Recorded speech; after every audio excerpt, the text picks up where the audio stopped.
Welcome to a journey into the world of ovaries and the challenges faced by millions of women. The ovaries are part of the female reproductive system, being responsible for the production of female gametes, oocytes, and hormones essential for female health. Today, we'll explore polycystic ovary syndrome, a condition that affects women's health in countless ways. Let's imagine ovarian follicles as a big family. There are here the primordial oocytes, the curious grandchildren, the tertiary oocyte, the mother, and the graft follicle, the wise grandmother. Everyone lived happily until one day, like in all good stories, something unexpected appears. A monster called polycystic ovary syndrome.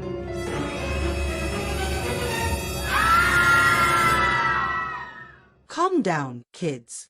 This is just a story, but you have to listen carefully. But Grandma, what does this monster do? Polycystic ovary syndrome is a monster that brings with it a series of scary symptoms, such as sporadic menstruation, acne, increased hair, enlarged ovaries. Okay, I'm going to skip this part of the story, ahaha.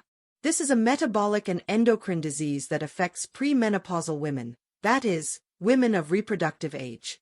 It consists of a combination of symptoms resulting from excess androgens and abnormal functions in the ovaries.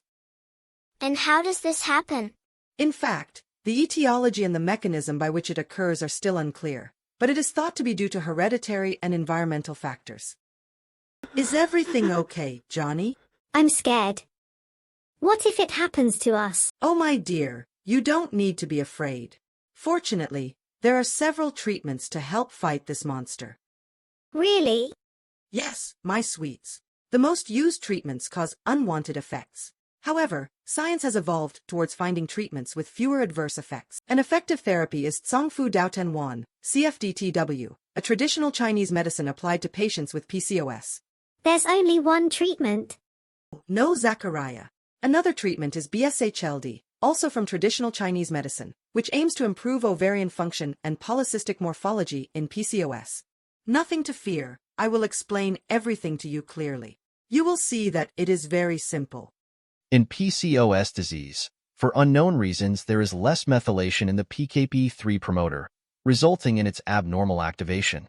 As a consequence, there is also an abnormal activation of the MAPK signaling pathway and, therefore, a greater expression of ERCC1.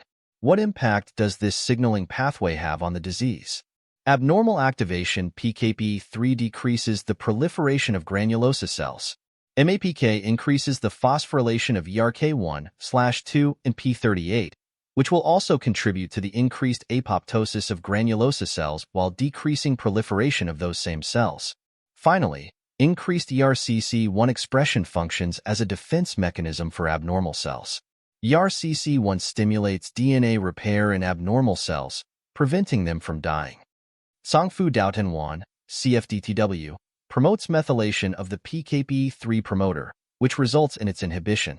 This leads to inhibition of the rest of the molecular pathway, which is active in the disease. PKP inhibition stimulates an increase in the expression of survival proteins, such as BCL2, and a decrease in the expression of proteins involved in apoptosis, such as BAX and caspase-3. This results in decreased apoptosis of granulosa cells. Furthermore, there is an increase in the number of cells arrested in the S and G2/M phases of the cell cycle, suggesting greater cell viability and more proliferation. On the other hand, BSHLD acts by regulating the pathway triggered by miR30A5P to improve ovarian function and reduce PCOS symptoms. miR30A5P is a microRNA that is found in large quantities in the exosomes of follicular fluid in PCOS patients. This miR30A5P binds to SOCS3, a marker of insulin sensitivity and inflammation, and inactivates it. This consequently leads to inhibition of the mTOR/P705 pathway, responsible for activation autophagosome formation, which leads to activation of autophagy. In addition, another important mechanism is the NLRP3 inflammasome, which is activated and stimulates pyroptosis and the maturation of pro-inflammatory cytokines such as IL-18 and IL-1 beta. Thus, this disease is characterized by excessive autophagy and pyroptosis. BSHLD acts by decreasing the expression of this microRNA, which will lead to the inhibition of the entire pathway, resulting in the inhibition of excessive autophagy and pyroptosis. So, did you like the story?